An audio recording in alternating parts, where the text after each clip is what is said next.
Hi and welcome to Add More Zest. My name's Rebecca and it is time for probably my quickest D-kit, I would have thought, of this what feels like 2+ months worth of D-kitting.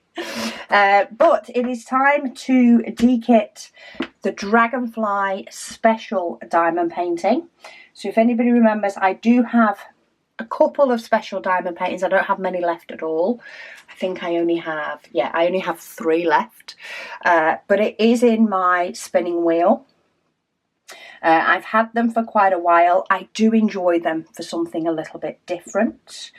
But yeah, if it picks a special diamond painting, I do that on top of another diamond painting. So I actually completed this over the course of, I think, 2 evenings. I don't kit these up as such, even though you can see there are tubs here. I don't kit them up. I open a symbol bag. I think I actually worked from the bottom up on this one because the fancy ones were later. Maybe I didn't actually. I started at the top, I think, because I'm just seeing. I did fill up 1 full tube before I filled up the second. So yeah, I just tip them all into my tray, or a bulk of them into my tray, do that whole colour, and then I just tip what's left over into here. So I have loads of diamonds left over from each one, that's for sure. But because they are rhinestones, and they don't have DMC numbers, I don't tend to keep any of those by numbers.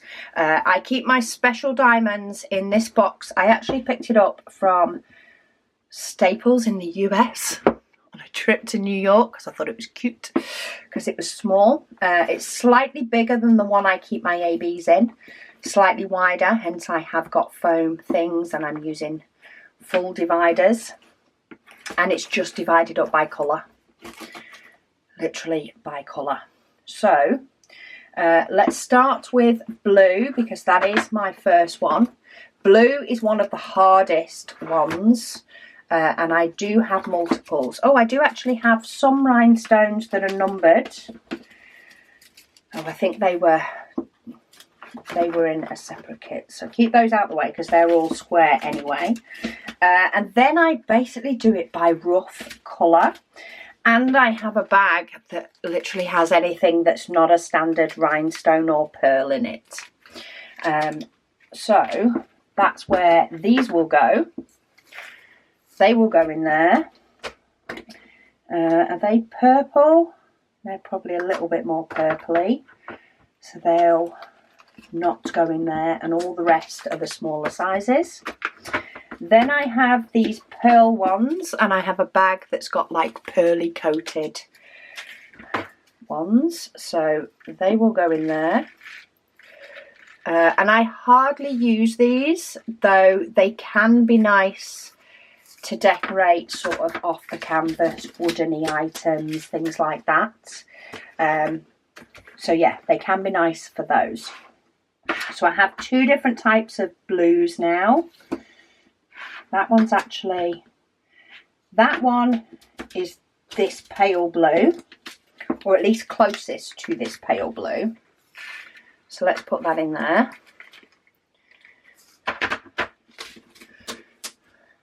Some of these were actually from something that I did, and it had a couple of different sizes in exactly the same colour. That one I actually think might be green. So we'll call that done with the blue,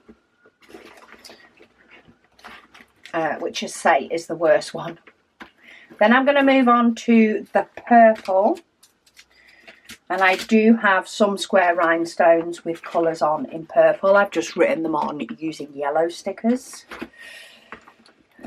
which is probably why this is quite a bit full. So purple, I have 3 different shades of purple here, but there are definitely going to be a couple that go in the same bag. So this pale one is definitely pale. And I just go for the closest match. And I think actually it's the next 2 are going to go in this one. Because if I ever need to match up because I have had, especially rhinestone paintings, special diamond paintings, I have had them before where they did not have, I did not have enough. And all I did was I tipped them out into a pot and just picked the closest match to make it work. So you can make it work. Okay, that's done. Oh, that's like an iridescent-y. Have I got that in silver? So they're silver, full-on silver rhinestones. There we go, a little bit off silver colour. They've got a little bit more of an AB type of glow. A bit more of a silver look than a clear look. So we'll put those in there. Yellow. I have some pale yellow. So that would be my palish yellow. And I try not to add any more bags to this because I already have enough, quite frankly. I already have enough with what I have. So we've got yellow, green. Oh, see, I have actually, green-wise, I have gone more lime green. So it does look as though this other one is going to need to mix in with my blue. It does have a green tinge, but it's actually going to match that bag better than it's going to match the others. And then we have white with a pearlized coating, which is, that's an AB coating. Or is it? So I've got glow in the dark, lots of glow in the dark. I probably need to move some of those because I do have glow in the dark all the way. Okay, no, we're going with it going in this one. I think this actually has a mixture of both. An AB coating and a pearly coating. So yeah, I just go for what is the closest. I did collect them separately for quite a while. So I did sort of keep them definitely more subdued, more split up than they are now. For quite a while, I kept them like that until the storage got too big. So a bit, I'm limiting myself. I don't use rhinestones and the extra weird ones enough to warrant having more than that small box. So that is what I keep myself within. If you use them a lot, if you really enjoy adding, you know, bits to notebooks and wooden signs and cards maybe, all sorts of things like that, then it would be different for you. You will have a bigger space, but I don't. Okay, so what I want to do now is mount this onto here, but of course I don't want all the excess. Just realised I don't have a big pair of scissors in here. Oh, I do have a pair I can grab though and actually bring back in here. So bear with me. So if anybody remembers from my older videos, these are actually scrapbooking scissors. These were bought as scrapbooking scissors. They're so pretty and glittery. They say get crafty. They were from a Chamel range with American Crafts. And they've been in my craft room for ages. And when I started quilting, I use a rotary cutter more than anything else for cutting fabric, but I didn't have anything that was sort of designated as fabric scissors for the odd time I did need them. So I cleaned these up with Goo Gone and sharpened them and made these my fabric scissors because they're pretty. And they've worked for the odd time I've needed to cut fabric. They've not been perfect, but they've worked for what I've needed them for. However, for Christmas, I did bought a real pair of fabric scissors, a proper pair of fabric scissors. So these, I'm very pleased to say, can now come back in my craft room. Because all my other big pair of scissors, you would have known I probably used to have about 3 or 4 different pairs that I potentially would grab from, these included. All the other big scissors that I have actually, they moved into the shop because I use them for packing or for unpacking boxes and things. So, okay, so we have got rid of what we don't need. And then I just use double-sided tape, and I'm going to use my other pair of scissors that was initially purchased for scrapbooking. My Fiskars scissors that I love, because these are a bit smaller. And these now just sit in my little pen holder to the right of me. They can go back up on their original little hook. So yeah, I've just put 3 strips of double-sided tape.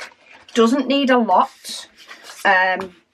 These A3 pieces of card can get stored in a display book that's quite cheap from the range. This card is actually also from the range, which has a craft section and an art section. And what I like to do is line it up so I'm sort of happy with how it is. I always tend to have a chunky bottom and try and get my sides roughly right. And then I put my arm on it, peel back the top, and then try to get the double-sided tape off. Okay, come on. And then I let it flatten itself back down. Now, when you're doing this with a diamond painting that is full diamonds all over, you will find it will sort of flop down a little bit better. So when I de-kit cocktails and put that on a piece of card, you'll see. This is only a partial drill. So I do feel like I need to sort of make it flatten down a little bit as I'm doing it.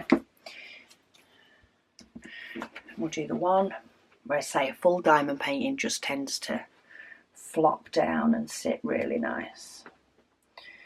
I'm trying to make a very conscious effort this year to keep all diamond paintings that I complete within this year separate, so that I can show you all in the video next year and actually show you all of them. But we'll see how it goes. So yeah, that is one done, ready to go in a display book. This was actually my first completion of 2025. If you're planning on putting this up on a wall or just keeping it on its card itself, you can use some sort of sealer. So I have some from Craft Buddy. I also have a big tub from Art Dot. You can put a sealer over it. Because it is a partial drill, you will have a little bit of overhang of glue in a little bit of places, but because these are going into like a plastic sleeve, I've not got that worry that it's going to pick up loads of bits. So that is going to be it for me for that one. So yeah, that was a nice quick de-kitting. I reckon cocktails won't be as quick, but this one was. So thank you so much for watching, and I'll speak to you all again soon.